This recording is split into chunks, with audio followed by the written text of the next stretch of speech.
Look up at the street lamps across the southeastern United States right now, and you might see something dropping out of the clouds.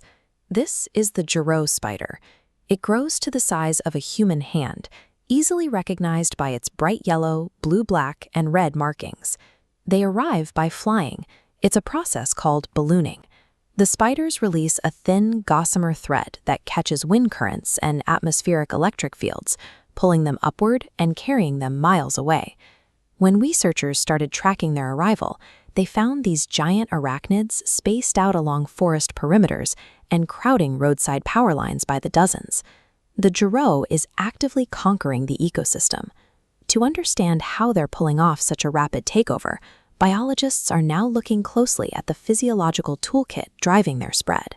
The front line for observing this ecological impact is the forests around Atlanta, Georgia.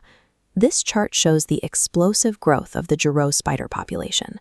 From 2022 through 2024, the number observed essentially doubled every single year.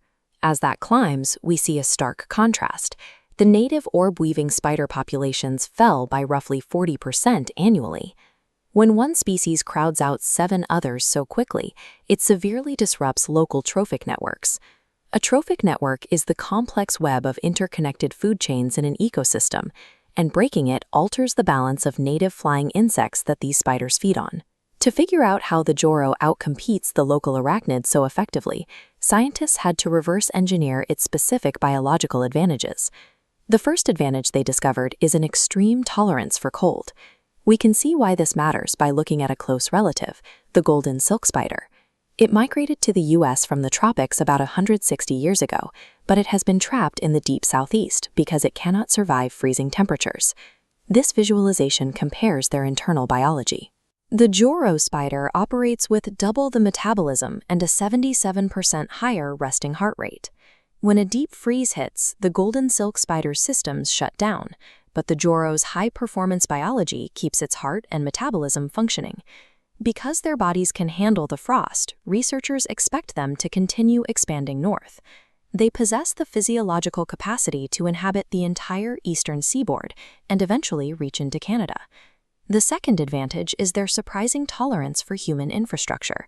You will frequently find their giant golden webs attached directly to gas station pumps or suspended over high-traffic, noisy highways.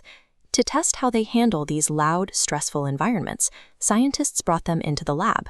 They carefully restrained the spiders under microscopes to manually count heartbeats and measure physiological stress. When native garden spiders are restrained, they panic. They struggle aggressively, leading to erratic heart rate spikes that continue until they reach complete physical exhaustion. The Joro spider does something highly unusual for an arachnid. It exhibits a rare freeze response. It remains perfectly still under stress, keeping its heart rate much more steady and even.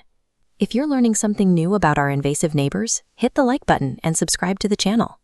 By keeping cool under pressure, the Joro conserves its energy. This incredible psychological resilience allows it to thrive in the chaotic, vibrating environments where native species would die from stress. Despite their intimidating size and alien appearance, these spiders are extremely timid and pose almost no threat to humans. Their fangs are generally too small to even break human skin. Instead of hurting humans, they are hitching rides with us. People accidentally transport them on cars and trucks, accelerating their spread much faster than natural ballooning ever could. The true ecological cost comes from their diet. The Joro is an indiscriminate predator that will eat whatever lands in its massive web. That includes other invasive pests, like the brown marmorated stink bug, but it also includes rare native pollinators, like the monarch butterfly. In a world dominated by human activity, the species that succeed aren't always the strongest or the most aggressive. Sometimes, biological success comes down to the simple ability to tune out the chaos and adapt to the stress.